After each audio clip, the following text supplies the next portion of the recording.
நீங்கள் கேட்டுக்கொண்டிருப்பது என்னுயிரே காதல் என்பது. கதையின் அடுத்த பதிவிற்கு போகலாம். காதல் 7. வரவேற்பறையில் கூடியிருந்த ஆண்களின் கோபத்தை கட்டுப்படுத்த முடியாமல் பெண்கள் அனைவரும் சமையலறையே கதி என்று கிடக்க, அடுத்து என்ன செய்யலாம் என்ற ஆலோசனையில் ஈடுபட்டிருந்தனர் ஆண்கள் அனைவரும். அண்ணா, இதுக்கு மேல காக்க முடியாது, போலீஸ் ஸ்டேஷன்ல கம்ப்ளைண்ட் கொடுத்துடலாம் என்று சொக்கலிங்கம் வினவ, உனக்கு என்னடா அறிவு மங்கி போச்சா என்று நடேசன் எகிறினார். இல்லப்பா, எல்லா இடத்துலயும் சல்லடை போட்டு தேடியாச்சு, நிலா எங்கேயும் கிடைக்கல. இதுக்கு மேல தாமதிக்கிறது நல்லதில்லைன்னு தோணுது, அதனாலதான் சொன்னேன் என்று சொக்கலிங்கம் கூற, இதுக்கு மேல தாமதிச்சா என்ன ஆயிடும் என்று நாராயணன் குரலை உயர்த்தி கேட்டார். இல்லண்ணா, ஒருவேளை யாராவது நம்ம பிள்ளைய கடத்தி போயிருந்தா, அந்த கோணத்திலையும் யோசிக்கணும் இல்லையா என்று அவர் கேட்க, முதன்முறையாக அப்போதுதான் அந்த கோணத்தில் அனைவரும் யோசிக்கலாயினர். நம்ம வீட்டு பொண்ணை கடத்துற அளவுக்கு எவனுக்கடா தைரியம் இருக்கு என்று நடேசன் அப்பொழுதும் எகிர, அப்படி சொல்ல முடியாது தாத்தா, நாம எதிர்பார்க்காத எது வேணாலும் நடக்கலாம். நமக்கு விரோதிகள் அதிகம் தானே. நம்மள தலை குனிய வைக்கணும்னு எவனோ ஒருத்தன் திட்டம் போட்டு கூட இத ஏன் செஞ்சிருக்க கூடாது என்று பெருமாள் கூற, உனக்கு யார் மேலேயாவது சந்தேகம் இருக்கா பெருமாள் என்று நாராயணன் அவனிடம் கேட்டார். மேல திரு சரவண மேல எனக்கு கொஞ்சம் சந்தேகம் இருக்கப்பா. அவனை கண்காணிக்க சொல்லி ஆள் போட்டு இருக்கேன், ஆனா இதுவரைக்கும் எந்த விஷயமும் கிடைக்கல என்று பெருமாள் கூற, அவனை தவிர வேற யார் மேலேயாவது சந்தேகம் இருக்கா என்று நாராயணனும் கேட்க, நம்ம வட்டி கடை வச்சிருக்காரே கைலாசம், அவர் பையனுக்கு கூட நம்ம பொண்ணை கேட்கணும்னு ரொம்ப ஆசைப்பட்டாரு பெரியப்பா. அவர் ஏதாவது பண்ணிருப்பாரான்னு என்று இளமாறன் கேள்வி எழுப்ப, இல்லடா, அவனுங்களுக்கெல்லாம் அவ்வளவு தைரியம் கிடையாது. நம்மளை பகைச்சுக்கிட்டு அவனுங்களால இந்த வட்டி தொழில் நடத்த முடியாது, அது அவனுக்கு நல்லா தெரியும். அவங்க பண்ணியிருக்க மாட்டாங்க என்று நடேசன் கூற, ஒரு வருஷம் முன்னாடி நம்ம வீட்டு தெருவுல ஒரு பையன் சுத்திட்டு இருந்தான். அவனை 4 தட்டி தட்டி இந்த பக்கமே வரக்கூடாதுன்னு சொல்லி அனுப்பி வச்சேன். ஒருவேளை அவனா இருக்குமோ என்று நெடுமாறன் கேள்வி எழுப்ப, இதை ஏன்டா முதலையே சொல்லல? ஒரு வருஷம் என்னத்தை புடுங்கிட்டு இருந்த? இந்த விஷயத்த உன் அண்ணனுங்க தம்பிங்க கிட்டையாவது சொன்னியா இல்லையா என்று நாராயணன் கர்ஜித்தார். நம்ம இளமாறனுக்கு தெரியும், நானும் அவனும் தான் மிரட்டி அடிச்சு அனுப்பி வச்சோம்.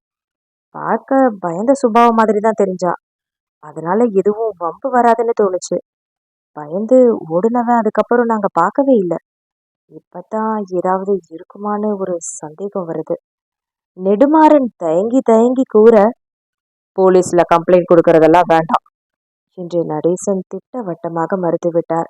தங்கள் வீட்டு மானம்தான் போகும் என்று சுத்தி தன் மகன்களை அடுக்கிவிட்டார். தங்களுக்கு தெரிந்த ஆட்களை விட்டு மட்டுமே தேட சொல்வது என்றும் தாங்கள் சந்தேகிக்கும் நபர்களை கண்காணிக்கும்படியும் கூறி இந்த பேச்சை அத்துடன் முடித்து கொண்டிருந்தனர். 3 நாட்களாக திருமண அலைச்சல், நேற்று இரவிலிருந்து பெண்ணை தேடியது, மன உளைச்சல் என்று அவர்களை உடலளவில் சோர்ந்து போக வைத்திருந்தது. இங்கு உடல் சோர்விலும் கால்வலியிலும் பசியிலும் துவண்டு விட எழுந்தவள் பிடிமானத்திற்காக கதவை பிடிக்க, அது கிரீச்சிட்டு சத்தத்தை எழுப்பியது. சத்தத்தை உணர்ந்து அனைவரும் திரும்பி பார்க்க, அவள் வெட்கி தன்னை மறைத்து கொண்டாள். என்னதான் அவள் பாவாடை தாவணியில் இருந்தாலும் அது புடவைக்கு என்று அணிந்திருந்த உள்பாவாடை. ரவிக்கையும் ஆங்காங்கே சிறிதாக கிழிந்திருக்க, அதனுடன் வேற்று ஆண்களின் முன்பு நிற்பதற்கு கூச்சமாக இருந்தது அவளுக்கு. சத்தத்தில் திரும்பி பார்த்த அனைவருமே அவள் மறைவதை கவனித்தனர். பங்கஜத்திற்கு அவள் ஏன் மறைகிறாள் என்று புரிந்தது. உடனே எழுந்து அந்த அறையை நோக்கி நகர்ந்தார். ஹேமாவை அங்கேயே இருக்க சொல்லி கண் காட்டி விட்டு அவர் மட்டுமே அறைக்குள் நுழைந்தார். மற்றவர்களுக்கும் ஓரளவு நிலைமை புரிந்தே இருந்தது. பத்தாததற்கு பயப்படுகிறாள் வேறு என்று அமைதியாகவே அங்கேயே அமர்ந்து விட்டனர். உள்ளே வந்த பங்கஜம் கைத்தாங்கலாக நிலாவை பற்றியபடி கட்டிலில் அமர வைத்தார். தலையை வாஞ்சையாக வருடிவிட்டபடி, வெந்நீர் போட்டு கொடுக்கிறேம்மா, குளிக்கிறியா என்று கேட்டார். அவளுக்கும் அது அப்போது மிகவும் தேவைப்பட்டது எனலாம். விரைவாக தலையை ஆட்டினாள். தன் மகளின் அலமாரியை திறந்து அவளுக்கென்று உடுப்புகளை எடுத்து கொடுத்து கைத்தாங்கலாகவே அங்கே இருந்த குளியலறைக்கு அழைத்துச் சென்றார். நீயே குளிச்சிடுவியாமா, இல்ல நான் ஏதாவது உதவி பண்ணட்டுமா என்று மிகவும் மென்மையாக கேட்டதற்கு தடுமாறியவள், நானே நானே குளிச்சிடுவாமா என்று உடையை வாங்கி கொண்டு தட்டு தடுமாறியபடியே உள்ளே சென்றாள். சரிம்மா, நான் இங்கேயே உட்கார்ந்திருக்கேன், எது வேணும்னாலும் கூப்பிடு, சரியா என்று கேட்டதற்கு அவள் ஆமோதிப்பாக தலையை மட்டும் மாட்ட அமைதியாக அவர் அங்கேயே அமர்ந்து கொண்டார். வெந்நீரில் குளிக்கும் போதே அவள் தேகம் எங்கும் தகிக்க ஆரம்பித்தது. உடம்பில் ஆங்காங்கே முட்களின் கீறல்களும் சிராய்ப்புகளிலும் வெந்நீரின் எரிச்சலை ஏற்படுத்த மன எரிச்சலை விட உடல் எரிச்சல் கம்மியாகவே இருந்தது என்று நினைத்து கொண்டவள் தன்னை திடப்படுத்தி கொண்டு குளிக்க ஆரம்பித்தாள். சற்று நேரத்தில் குளித்துவிட்டு உடை மாற்றிக்கொண்டு வெளியே வந்தவளின் முன்பு மருந்தை எடுத்து நீட்டியவர், இதை போட்டுக்கிட்டு வெளியே போகலாம் என்று கேட்க, இல்லை என்பது போல தலையாட்டினாள்.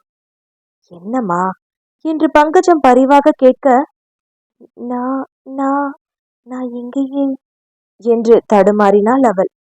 அவர் அமைதியாகவே அவளை பார்த்திருக்க, அம்மா நான் எங்கேயே இருக்கிறேன், நான் வெளியே வரலம்மா என்று தயங்கியபடியே கேட்டவளை புருவம் சுருக்கி பார்த்தார் பங்கஜம். உன் வீட்டுக்கு போகணும்னு தோணலையா? அம்மா ஞாபகம் வந்துருச்சா? எங்க போகணும்னு சொல்லு, நானும் குமரனும் உன்னை கூட்டிட்டு போய் விட்டுட்டு வரோம் என்று அவர் அப்பொழுதும் பரிவாக கூற, அவளின் நிலை இப்போது பரிதாபமானது. கண்கள் கலங்கியபடியே கட்டுப்படுத்த நினைத்து முடியாமல் அழுதவளை பார்த்தவர் அவர் கைகளின் மீது தன் கைகளை வைத்து, அழுவாதம்மா என்றார். எனக்கு எனக்கு போக எந்த இடமும் இல்லம்மா என்றவளின் தலையை ஆதரவாக தடவி கொடுத்தவர், சரி, மற்றதெல்லாம் அப்புறம் பேசிக்கலாம், நீ முதல்ல சாப்பிட்டு வா என்று அவர் கைகளை பிடித்து வெளியே அழைத்துச் செல்ல எத்தனிக்க, அவளோ, வேண்டாமா, நான் வெளியே வரல என்று தடுமாறினாள். உன்னை யாரும் எதுவும் சொல்ல மாட்டாங்கம்மா, பயப்படாம நீ வெளியே வரலாம், உன்னை யாரும் எந்த கேள்வியும் கேட்க மாட்டாங்க, நான் உன்னை பாத்துக்கிறேன் என்று பங்கஜம் பரிவாக கூற, இல்லம்மா, கால் வலிக்குது, அதான் என்று மீண்டும் தடுமாறினாள். அவளின் நிலையை உணர்ந்து கொண்டவர் அவரே சென்று அவளுக்கு தேவையான உணவுகளை எடுத்து வந்து அவளிடம் கொடுத்து உண்ண வலியுறுத்தினார். இல்லம்மா, எனக்கு வேண்டாம் என்று அவள் கூற, காலையிலிருந்து நீ எதுவுமே சாப்பிடலம்மா, ரத்தம் வேற நிறைய போயிருக்கு, முதல்ல சாப்பிடு, அப்புறம் மற்றதெல்லாம் பார்த்துக்கலாம் என்று அவர் கூறிக்கொண்டிருக்கும் போதே தண்ணீர் செம்புடன் உள்ளே நுழைந்தாள் ஹேமா. அவளுடன் உள்ளே நுழைந்த அந்த சிறியவன் தன் தாயின் கரத்தை பிடித்து நடத்தபடியே உள்ளே வந்து அங்கு அமர்ந்திருக்கும் புதிதாக வந்திருப்பவளை பார்த்து, அக்கா, நீங்க என் கூட விளையாட வருவீங்க தானே என்று மழலை மொழியில் கேட்க, அவள் அப்போதுதான் அந்த பொடியனை கவனித்தாள். பளிங்கு கன்னங்கள், கூர்மையான நாசி, சிறிய கண்கள் என்று பார்ப்பதற்கு மிகவும் அழகாக இருந்த அந்த சிறுவனை பார்க்கும்போதே தன் அண்ணன்களின் மகன்கள் ஞாபகம் வந்தது. அத்தை அத்தை என்று தன்னையே சுற்றி வரும் அந்த மழைகளின் ஞாபகத்தில் மீண்டும் கண்கள் கலங்கியது அவளுக்கு. ஹேமா ஆகாஷிற்கு பதிலளிக்கும் விதமாக, அச்சுக்குட்டி, அக்காக்கு காலில் அடிபட்டு இருக்குல்ல, கால் குணமானதுக்கு அப்புறமா விளையாட வருவாங்க, சரியா என்று பணிவாக கூறிய ஹேமாவை பார்த்து அந்த வாண்டு, அம்மா, அக்காவுக்கு எப்ப கால் சரியாகும் என்று அடுத்த கேள்வியை எழுப்பினான். அக்கா ஒழுங்கா சாப்பிட்டா சீக்கிரம் சரியாயிடும், அக்காவை முதல்ல சாப்பிட சொல்லி பார்க்கலாம் என்று குழந்தையுடன் குழந்தையாக கொஞ்சியபடி கூறினாள் ஹேமா. ஆகாஷும் அவனின் முன்பு வந்து நின்று உணவு தட்டிலிருந்த சோற்று பருக்கையை எடுத்து அவளுக்கு ஊட்ட ஆரம்பித்தது. அந்த அன்பில் நெகிழ்ந்தவள் முதன் முறையாக அந்த மழலையை பார்த்து புன்னகைத்தாள். நல்லா சாப்பிட்டாதான் சித்தப்பா மாதிரி நல்ல ஸ்ட்ராங்கா ஆக முடியும் என்று தன் கையை மடக்கி ஆம்ஸ் கட்டை காட்டினான் சிறியவன். நீங்க நீங்க சாப்பிட்டீங்களா? உங்க பேர் என்ன என்று நிலா கேட்க, ஆகாஷ், நான் இப்பதான் சாப்பிட்டேன், நீங்க நல்லா சாப்பிடுங்க என்று மழலை மொழியில் பிதற்றின ஆகாஷ் என்னும் அந்த பொடியன் அவளுக்கு எடுத்து வாகாக சோறை ஊட்டிவிட அதில் அவள் மனம் நெகிழ்ந்தது. ஹேமா அவனை அத்தோடு தூக்கிக் கொள்ள நிலா உணவை உண்ண ஆரம்பித்தாள். இனிய நிலா அந்த அறையிலிருந்து வெளியே வரவே இல்லை. பங்கஜம் அனைவருக்கும் உணவை பரிமாறிவிட்டு நிலாவுடன் படுத்துக் கொள்வதாக கூறிவிட்டு அந்த அறைக்கு திரும்பி வந்தார். மௌனமாக ஒரு மூலையில் அமர்ந்தபடி அழுது கொண்டிருந்தாள் இனிய நிலா. அவள் அருகில் வந்தவர், இன்னும் என்னம்மா அழுதுட்டு இருக்க? எதுனாலும் தைரியமா நின்று போராடணும். அழுதா எதையும் சாதிக்க முடியாது. நீ அடறதுனால எந்த பிரச்சனையும் சரியாகிட்டு போறது கிடையாது. முதல்ல ரெஸ்ட் எடுத்து உன் உடம்ப பார்த்துக்கோ, மற்றதெல்லாம் நாம் அப்புறம் பேசிக்கலாம் என்று கூறியவர் அவளை படுப்பதற்காக அழைத்து சென்று கட்டிலில் படுக்க வைத்தவர் அவரும் அருகிலேயே படுத்துக்கொண்டார். சற்று நேரத்தில் உறக்கத்தையும் தழுவியிருந்தார் பங்கஜம். ஆனால் நிலாவால் உறங்க முடியவில்லை. புரண்டு புரண்டு படுத்தவளுக்கு தூக்கம் என்னவோ தூர போனது. நேற்று முன்தின இரவு நடந்த ஞாபகங்கள் அவளுக்கு பார்த்தது என்று ஒன்றன் பின் ஒன்றாக அவள் நினைவலையில் வந்து அவளை இம்சித்துக் கொண்டிருந்தது. அவளையும் அறியாமல் கண்கள் கண்ணீரை வெளியேற்றியது. லேசான விசும்பல் சத்தத்தில் கட்டிலின் அசைவிலும் துயில் களைந்து எழுந்த பங்கஜம் இரவு விளக்கு ஒளியில் தன் அருகில் படுத்திருந்த பெண்ணை பார்த்தார். அவள் கட்டிலில் மறுபுறம் திரும்பி படுத்திருந்தாலும் அவள் உறங்கவில்லை என்று உணர்ந்த பங்கஜம் மிக மெதுவாக அவளை வருடியபடியே, எதை பத்தியும் யோசிக்காதம்மா, தூங்க முயற்சி பண்ணு என்று அவளின் தலையை வருடியபடி இருந்தவர் பின்பு அவளுக்கு தட்டி கொடுத்து உறங்க வைக்க முயற்சி செய்தார். அவ்வளவு நேரம் உறக்கம் வராமல் தவித்தவள் பங்கஜத்தின் அந்த தலைவருடலிலும் மெதுவாக உறக்கத்தை தழுவினாள். அவளை உறங்க வைத்தவர் தானும் அருகிலேயே படுத்து உறங்க ஆரம்பித்தார். காதல் 8. இங்கு நடேசனின் வீட்டில் இரவு 1 மணி வரை அனைவரும் தூங்காமல் விழித்திருந்தனர். ஆண்கள் ஏதேதோ பேச பெண்கள் மூலையில் முடங்கி கிடந்தனர். பிரபா தான் தைரியத்தை வரவழைத்துக் கொண்டு 11 மணி அளவில் உணவு உண்ண அனைவரையும் அழைக்க அவர்களும் உணவை உண்டுவிட்டு மீண்டும் அமர்ந்தபடி அடுத்து என்ன செய்வது என்று பேசிக் கொண்டிருந்தனர். எவ்வளவு பேசினாலும் தெளிவும் முடியாத வராத ஒரு நிலைதான் அவர்களுக்கு. அடிக்கடி கைபேசியில் யாரையாவது தொடர்பு கொண்டனர். ஆனால் அவர்கள் எதிர்பார்த்த பதில் அவர்களுக்கு கிடைக்கவில்லை. இரவு 12 மணி தாண்டி சென்று கொண்டிருக்க நடேசனுக்கு சோர்வாக இருக்க முதலில் அவர்தான் தன் அறையை நோக்கி சென்றார். பின் ஒருவராக தங்கள் அறைக்கு படுக்கச் சென்றனர். அவர்கள் சென்ற பின்புதான் பெண்கள் உணவு உண்டுவிட்டு சமையல் அறையிலேயே படுத்திருந்த தன் மழலை செல்வங்களை தூக்கி கொண்டு தத்தமது அறைக்கு சென்றனர். என்னதான் அவரவர் அறைக்கு சென்றாலும் யாரும் யாருடனும் பேசிக்கொள்ளவில்லை என்பதுதான் நிஜம். பெண்களுக்கு அவர்களிடம் பேசும் தைரியம் இருந்திருக்கவில்லை. ஆண்களுக்கு பேசும் மனநிலை இல்லை. அமைதியாக படுத்து உறங்க ஆரம்பித்தனர். விடிந்த அந்த பொழுது ஒவ்வொரு வீட்டிலும் ஒவ்வொரு விதமாக விடிந்து பொழுது என்னவோ ஒரே மாதிரிதான் புலர்ந்தது. ஆனால் ஒவ்வொருவரின் வீட்டில் இருந்த மனநிலை அந்த பொழுதை வேறு வேறு விதமாக மாற்றியிருந்தது. வழக்கம் போல காலையில் எழுந்து கோலம் போட்டு கொண்டிருந்தார் பங்கஜம். அவரின் அருகில் நின்றிருந்தாள் ஹேமா. அந்த பொண்ணு இன்னும் எழுந்திருக்கலையா அத்தை என்று கேட்டபடியே, இல்லம்மா, நேத்து அந்த புள்ள தூங்குறதுக்கு ரொம்ப நேரம் ஆயிடுச்சு. பாவம், இரவுல கூட எதையோ நினைச்சு மறுகிட்டே அழுதுட்டு இருந்தா.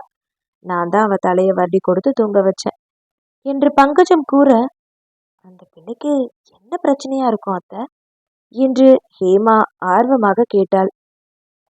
தெரியலையேம்மா, ரொம்ப குழப்பத்துல இருக்கான்னு தோணுது. ரொம்ப சின்ன பிள்ளையா வேற தெரிகிறா.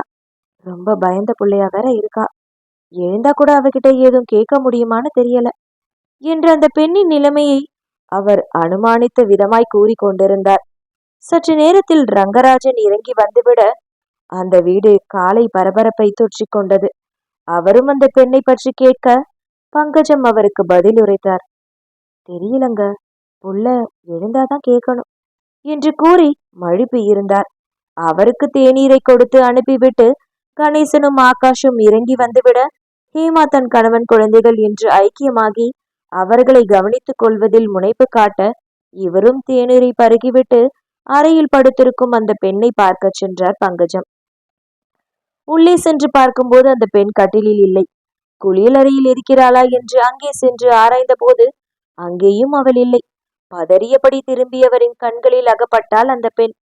மூலையில் தன் காலை மடித்து தன் கைகளால் கட்டிக்கொண்டு முகத்தை மூடி தன் முட்டியில் பதித்தவாறு குறுக்கி அமர்ந்திருந்தவளை பார்க்க அவருக்கே பாவமாக இருந்தது. அவளின் அருகில் சென்று ஆதரவாக அவள் தலையை வருடியவரின் ஸ்பரிசத்தில் உயிர் பெற்றவளாய் தலையை நிமிர்த்தியவரை பார்த்தாள். கண்கள் கலங்கி இருந்தது. இந்த முறை சற்று கோபத்தை குரலில் தேக்கி, இப்படியே எவ்வளவு நேரம் அழுதுட்டு இருக்க போற? இன்னும் எத்தனை நாளைக்கு அழ போற? நீ அழுவுறதுனால உன்னோட பிரச்சனை எல்லாம் சரியாகிட போகுதுடா. சொல்லுமா, முதல்ல எழுதுரு, உன் முகத்தை கழுவிட்டு உன்னை சுத்தப்படுத்திக்கிட்டு வா என்று குளியலறையை நோக்கி கைகளை காட்டினார். நேற்று முழுவதும் தன்னிடம் வாஞ்சையாகவும் பரிவாகவும் அன்பாகவும் பேசியவர் இன்று சற்று கடினமாக பேச அவளும் அதிர்ந்து விழித்து குளியலறையை நோக்கி சென்றாள்.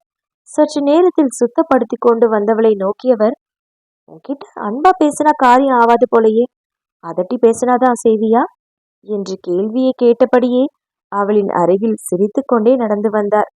சிரிக்கிறாரே என்று விழிவிரித்து நின்றவளின் அருகில் வந்தவர், காலையில என்ன குடிப்ப, காஃபியா டீயா என்று கேட்டார். ஆனால் இம்முறை குரலில் பரிவு இருந்தது. எனக்கு எதுவும் வேணாமா, நீங்க நீங்க நான் நான் கிளம்புறேன் என்று அவள் கூறினாள். எங்க போக? இம்முறையும் அதட்டாலாகவே வந்தது அவரிடமிருந்து வார்த்தைகள். தெரியலம்மா என்று இடவளமாக தலையை ஆட்டினாள் சிறியவள். ஒரு வயசு பொண்ண தெரியாமலே எங்கேயாவது அனுப்பி வைக்க முடியுமா? சொல்லுமா, முதல்ல உன் பேர் என்ன என்று அவர் கேட்க, நிலா, இனிய நிலா என்று கூறினாள் அவள். இனிமையான நல்ல பேரு என்று கூறிக்கொண்டே அலமாரியில் இருந்த தன் மகளின் உடைகளில் ஒன்றை எடுத்தார். இந்தா, குளிச்சுட்டு வந்து இதை உடுத்திட்டு வெளியே வா, இதுக்கு மேல அறைக்குள்ளவே இருக்க நான் விடமாட்டேன் என்று கூறிக்கொண்டே வெளியே செல்ல எத்தனித்தவர் வாசலில் நின்று திரும்பி அவளை பார்த்தவர், நிலா, சொல்றது புரியுது தானே? குளிச்சுட்டு வெளியே வா, உனக்கு காஃபி போட்டு வைக்கிறேன் என்று கூறிக்கொண்டே கதவை சாற்றிக்கிட்டு வெளியில் சென்று விட்டார். அவள் சற்று நேரம் அப்படியே நின்றிருந்தவள் எவ்வளவு நேரம் இப்படியே நிற்க முடியும் என்று யோசித்தவளாய் குளித்துவிட்டு உடை மாற்றிக்கொண்டு தத்தி தத்தியே நடந்து வந்து கதவை திறந்தாள்.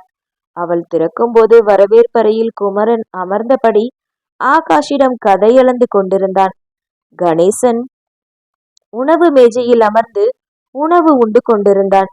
இவள் தயங்கியபடியே கதவை திறப்பதை பார்த்த பங்கஜம், வானிலா, இங்க வந்து உட்காரு என்று உணவு மேஜையின் இருப்பிடத்தை காட்டினார். அவளோ தயங்கியபடியே தத்தி தாங்கி நடந்து வந்து பங்கஜம் அருகில் வந்து நின்றவள், நான் நான் ஏதாவது உதவி பண்ணட்டுமாமா என்று கேட்டாள். எல்லா வேலையும் முடிஞ்சிருச்சு நிலா, நீ முதல்ல உட்காந்து சாப்பிடு என்று தன் மகனுக்கு எதிரில் இருந்த நாற்காலியை எடுத்து போட்டு அமரச் சொன்னார். இவளோ பதறினாள். தங்கள் வீட்டில் ஆண்களின் முன்பு நின்று பேசுவது கூட இல்லை. இங்கே இவர் இந்த வீட்டின் மூத்த மகனின் முன்பு அமர்ந்து உணவு உண்ண சொல்கிறாரே என்று விழிவிரித்து பார்த்தவள், நான் அப்புறம் சாப்பிட்டுக்கிறேம்மா என்றாள் படபடப்பாக. அதெல்லாம் முடியாது என்று அவளை அங்கிருந்த நாற்காலியை இழுத்து போட்டு வம்படியாக அமர செய்தவர் அடுத்து இருந்த நாற்காலியில் தானும் அமர்ந்து கொண்டு உணவு தட்டில் உணவு பரிமாற ஆரம்பித்தார். இவள் அதிர்ச்சியிலிருந்து இன்னும் மீளாமல் தன் முன்னால் அமர்ந்திருந்தவனையும் ஏறெடுத்து பார்க்காமல் தலையை குனிந்தபடியே அமர்ந்திருக்க, சாப்பிடு நிலா என்றார். பங்கஜம் அவளிடம் "ம்" என்ற முனகல் மட்டுமே. ஆகாஷுக்கு உணவு ஊட்டி முடித்திருந்த ஹேமாவும் உணவு மேஜையை நோக்கி வந்து கணேசனின் அருகில் அமர்ந்தபடி தனது தட்டில் உணவை பரிமாறிக்கொண்டு உண்ண ஆரம்பித்தாள். இவள் தட்டை பார்த்து கொண்டே இருந்தாலே தவிர உணவை எடுத்து உண்ணவில்லை. பங்கஜமும் தன் கணவர் வந்த பின்புதான் அவருடன் சேர்ந்து உணவு உட்கொள்வார். நிலா, நீ சாப்பிடுறியா இல்ல நான் ஊட்டி விடவா என்று மீண்டும் அதட்டும் தோணியில் கேட்டார் பங்கஜம். நிலா சற்றென்று துணுக்குற்றவளாய் தலையை இடமும் வலமும் ஆட்டிவிட்டு உணவை எடுத்து வாயில் வைத்திருந்தாள். பயத்திலும் பதட்டத்திலும் உணவு உட்கொண்டவளுக்கு புறை ஏறிவிட தன் முன்பு இருந்த நீரை நிலாவின் முன்பு நகர்த்தி வைத்தான் கணேசன். பங்கஜம் அதை எடுத்து அவள் கையில் கொடுக்க பதட்டத்துடன் அதை வாங்கி அருந்தினாள். நீர் அவளின் மேலும் கீழும் அவள் மேலேயே சிந்த, பொறுமையா குடிமா என்றார் பங்கஜம். இவை அனைத்தையும் குமரன் அமர்ந்தபடியே அவதானித்துக் கொண்டிருந்தான். அவன் ஆகாஷுடன் பேசிக் கொண்டிருந்தாலும் கவனம் முழுவதும் அந்த பெண்ணை சுற்றி இருந்தது. குமரனுக்கு மட்டுமல்ல, அங்கிருந்த எல்லோரின் மனநிலையும் அப்படித்தான் இருந்தது. அவர்கள் கவனமும் அவளிடம்தான் இருந்தது. அவளின் பதட்டம், பயம் அவர்களுக்கு புதிதாக இருந்தது. தங்களை ஏதோ காட்டுவாசிகளைப் போல பயந்து பார்ப்பதும் மிரள்வதும் அவர்களுக்கு வித்தியாசமாக தோன்றியது. லக்ஷ்மி கூட சற்று அமைதியான சுபாவம் உடையவள்தான். ஆனால் இவளோ தங்களை வேற்று கிரக வாசிகளைப் போல பார்ப்பது மட்டுமல்லாமல் வாயை திறக்க காசு கேட்பாள் போல, வாயை திறக்கவே மாட்டேன் என்கிறாளே என்ற ஐயத்துடன் தான் அவளை பார்த்திருந்தனர். ஆகாஷோ புதிதாக இருந்த இந்த அக்கா தன்னுடன் எப்பொழுது பேசுவாள், எப்பொழுது விளையாடுவாள் என்ற எதிர்பார்ப்புடன் அவளை நோக்கி கொண்டிருந்தான். நிலாவின் தலை குனிந்திருந்தாலும் அங்கு இருந்தவர் அனைவரின் கவனமும் தன்னில் இருப்பதை அவளின் உள்ளுணர்வு அவளுக்கு உணர்த்தியது. தண்ணீர் சொம்பை வாங்கி கீழே வைத்த பங்கஜம், பொறுமையா சாப்பிடுமா என்று அவளுக்கு கூறிவிட்டு பொதுப்படையாக அனைவருக்கும், இவ பேரு இனிய நிலா என்று தன் குடும்பத்திற்கு அந்த பெண்ணை அறிமுகப்படுத்திவிட்டு நிலாவிடம் திரும்பியவர், இது என்னோட மூத்த பையன் கணேஷ், இவ அவனோட மனைவி ஹேமா, அவனோட பிள்ளை ஆகாஷ். வரவேற்பறையில் அமர்ந்திருந்த குமரனை காட்டியவர், இது என்னோட 2வது மகன் குமரன். எனக்கு ஒரு பொண்ணு இருக்கா. அவ திருமணம் முடிஞ்சு கோயம்புத்தூர்ல இருக்கா. சொந்தத்துலதான் கட்டி கொடுத்துருக்கேன். அவ பேரு லக்ஷ்மி. மாப்பிள்ளை பேரு தேவ். ரொம்ப தங்கமான மனுஷன். என் பேரு பங்கஜம். என் வீட்டுக்கார பேரு என்று சற்றே இடைநிறுத்தியவர், ரங்கராஜ என்று மென்னகையுடன் முடித்தார். அவர் என்னவோ ஒவ்வொருவரையும் சுட்டி காட்டிதான் கூறிக்கொண்டிருந்தாள். ஆனால் அவள் என்னமோ தலை நிமிர்த்தி பார்க்கவே இல்லை. அனைத்திற்கும் தலையாட்டி கொண்டிருந்தாலே தவிர வாயை திறந்து எதுவும் பேசவில்லை. கணேசன் அவளிடம், என்ன படிச்சிருக்கமா என்று கேட்க அவளுக்கு மீண்டும் புறை ஏறியது. ஹேமாதான் உடனே, முதல்ல அவ சாப்பிடட்டுங்க, அந்த புள்ள சாப்பிடுறதே பெரிய விஷயம், நீங்க பாட்டுக்கு கேள்வி கேட்டுட்டு இருக்கீங்க என்று கூறிவிட அவனும் அமைதியாக அமர்ந்து விட்டான். உணவு உண்டுவிட்டு கணேசன் வரவேற்பறைக்கு போக, சரிம்மா நான் வயலுக்கு கிளம்புறேன் என்று கூறியவன் தன் மனைவிக்கு ஜாடை காட்டிவிட்டு தன் மகனை கொஞ்சிவிட்டு தன் புல்லட்டில் பறக்க ஆரம்பித்து விட்டான். அவன் 2 இட்லியை அலைமோதியபடி ஒரு வழியாக தின்று முடித்தவள் தட்டை எடுத்துக்கொண்டு சமையலறையில் தஞ்சம் புகுந்து அங்கேயே நின்று கொண்டாள். குமரனோ அவளையேதான் ஆழ்ந்து பார்த்து கொண்டிருந்தான். காதல் 9. பங்கஜத்தின் வீட்டில் அழகாக புலர்ந்த அந்த காலை வேளை நடேசனின் வீட்டில் அப்படி இருக்கவில்லை போலும். வீடே நிசப்தமாக இருந்தது. அவ்வளவு ஜன நடமாட்டம் உள்ள வீடு மயான அமைதியுடன் காணப்பட்டது. காலை எழுந்தது முதலே சிறியவர்கள் 4வரும் தங்கையை தேடி கிளம்பிவிட பெரியவர்கள் 3வரும் வரவேற்பறையில் அமர்ந்திருந்தனர். நான் மில்லுக்கு போயிட்டு கணக்கு வழக்கு பார்க்குறேன் அண்ணா. பசங்க ஏதாவது தகவல் சொன்னா எனக்கு தெரியப்படுத்துங்க என்று கூறியபடியே எழுந்து நின்றார் சொக்கலிங்கம். நாராயணன் சரி என்று தலையை மட்டும் மாட்டினார். உள்ளே இருந்த பூமாதேவி, ஏங்க ஒரு வா சாப்பிட்டுட்டு போங்க என்று குரல் கொடுக்க, அதுதான் இப்ப ரொம்ப முக்கியம் என்று ஆக்ரோஷமாக கத்திய சொக்கலிங்கம் அங்கிருந்து உணவு எடுத்துக்கொள்ளாமலே சென்று விட்டார். செய்வதறியாது பரிதவித்தபடி நின்ற பூமாதேவி அமைதியாக உள்ளே சென்று விட்டார். அங்கே இருந்த மற்ற இரு ஆண்களையும் உணவுக்கு அழைக்கும் மனதைரியம் யாருக்கும் இல்லாமல் போனது. அங்கேயர் கண்ணி சற்று தைரியத்தை வரவழைத்துக் கொண்டு, நாராயணா, உங்க அப்பாவை கூப்பிட்டு சாப்பிட வாப்பா, அவரு மாத்திரை போடணும் என்று நலிந்த குரலில் அழைக்க, அவர் தன் தாயை முறைத்தபடியே எழுந்து நின்றார். தன் தந்தையிடம், அப்பா, சாப்பிட்டு மாத்திரை போடுங்க. உங்களுக்கு ப்ரெஷர் ஏறிடுச்சுன்னா எங்களுக்கு ரொம்ப கஷ்டமா போயிடும் என்று கூறியபடியே தன் தந்தையை உணவு மேஜைக்கு அழைத்து வந்தார். இருவரும் உணவு உண்டுவிட்டு நாராயணன் தன் மகன்களை தொடர்பு கொண்டு நிலாவை பற்றி விசாரிக்க, இப்பொழுதும் அவர்கள் எந்த விஷயமும் கிடைக்கவில்லை என்று கூறிவிட, நாராயணனுக்கு கோபம் எல்லையை கடந்தது. 4 ஆம்பளைங்க வீட்டுல இருக்கீங்கன்னு பேரு, ஒரு பொட்ட புள்ளைய கண்டுபிடிக்க முடியலையா என்று கர்ஜித்தார். பாவம், அவர்களும் என்ன செய்வார்கள்? தங்களால் முடிந்தவரை அவர்களும் அவர்களுடைய ஆட்களையும் வைத்து தேடிக்கொண்டுதான் இருக்கிறார்கள். ஆனால் அந்த பெண் எங்கு சென்றாள் என்று ஒரு துருப்பும் கிட்டவில்லை. அந்த காட்டுப்பகுதியில் தான் ஏதோ ஒரு துணி துணுக்கு கிடைத்தது. அது அவள் காட்டின் உள் பகுதியை நோக்கி சென்று விட்டாளா, ஏதாவது மிருகங்களிடம் மாட்டி இருப்பாளோ என்ற கேள்வியை அவர்களுக்கு கொடுத்தது. ஆனால் பெரியவர்கள் ஆதாரம் கேட்டனர். அவள் இறந்து விட்டாள் என்ற ஆதாரம். அதற்கு இவர்கள் எங்கே செல்வார்கள்? அலைந்து கொண்டே இருக்கிறார்கள் ஆதாரத்தை தேடி. அவள் உயிரோடு இருக்கிறாளா அல்லது இல்லையா என்ற ஆதாரத்தை தேடி.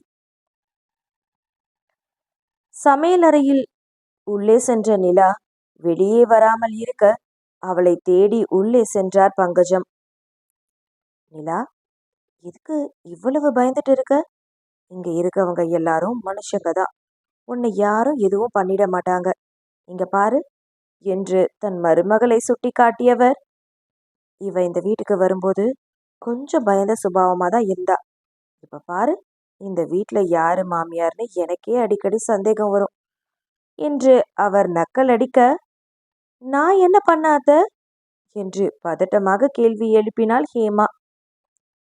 நீ பயப்படாத என்று கூறியவர் அவளின் அருகில் வந்து நின்று அவளின் கையை தன் கைக்குள் பொதித்து கொண்டு, வீட்டுல எந்த பிரச்சனை இருந்தாலும் சரிம்மா, வீட்டை விட்டு வரக்கூடாது. நம்மளுக்கு வீடு இருக்கிற வரைக்கும் தான் பாதுகாப்பு.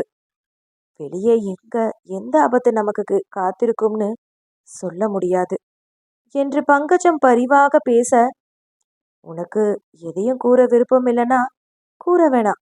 ஆனா உன்னை பெத்தவங்க உன்னை தேடிட்டு இருப்பாங்க இல்லையா, அவங்க வீட்டு அட்ரஸ் சொல்லு, நான் பொறுமையா அவங்க கிட்ட பேசி அவங்களுக்கு புரிய வைக்கிறேன் என்று பங்கோஜம் அப்பொழுதும் பரிவாக கூறிக்கொண்டிருக்க, அவள் இடவளமாக தலையை ஆட்டினாள். எனக்கு யாரும் இல்லம்மா, நான் ஒரு அனாதை என்றாள். ஹேமாவும் பங்கஜமும் ஒருவரையொருவர் பார்த்து கொண்டனர்.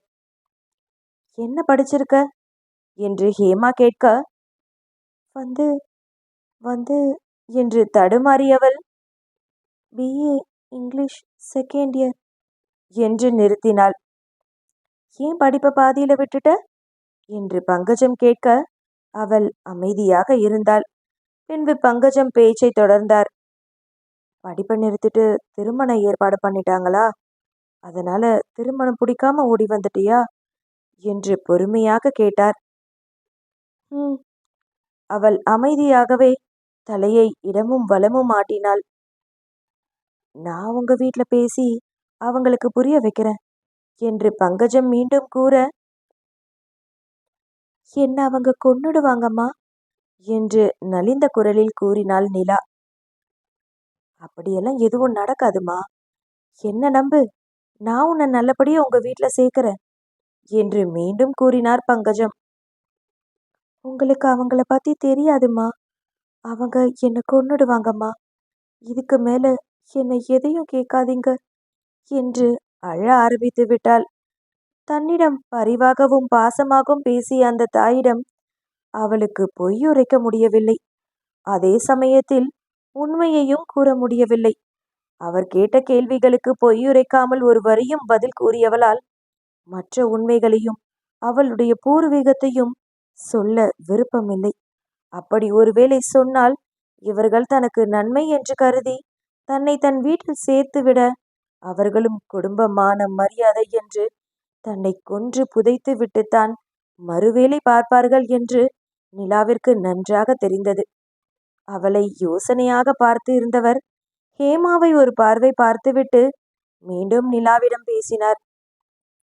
சரி, வேற எங்கேயாவது போகணும்னு ஆசைப்படுறியா? உன்னுடைய சொந்தக்காரங்க இல்ல தெரிஞ்சவங்க அந்த மாதிரி ஏதாவது யாராவது என்று அவர் தயங்கியபடி கேட்க, எனக்கு யாருமே இல்லம்மா, அதுதான் உண்மை என்று கூறிவிட்டு மீண்டும் தேம்பி தேம்பி அழுதாள். என்னை இங்கேயே ஏதாவது ஒரு அனாதை ஆசிரமத்துல சேர்த்து விட்டுடுங்க, இல்லனா ஏதாவது ஒரு இடத்துல வேலைக்கு சேர்த்து விட்டுடுங்க, நான் வேலை செஞ்சு வாழ்ந்துக்கிறேன் என்று அவள் தேம்பியபடியே கூறினாள். உனக்கு என்ன வேலை தெரியும்?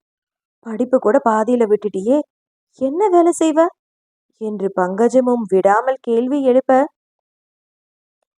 ஏதாவது ஒரு வீட்டு வேலை கூட செஞ்சுக்கிறேம்மா, எனக்கு நல்லா சமைக்க தெரியும், வீட்டு வேலை எல்லாமே நல்லா செய்வேன், தோட்டத்தை கூட நல்லா பார்த்துப்பேன், உங்க வீட்லயே எனக்கு ஏதாவது வேலை போட்டு கொடுக்குறீங்களா என்று பரிதவிப்பாக கேட்டாள். சின்ன பொண்ணுமா நீ, படிக்கிற வயசுல உன்னை வேலை வாங்க சொல்றியா? பங்கஜம் ஆதங்கமாக கேட்டார். அப்ப என்னை ஏதாவது ஆசிரமத்துல சேர்த்து விட்டுறீங்களா?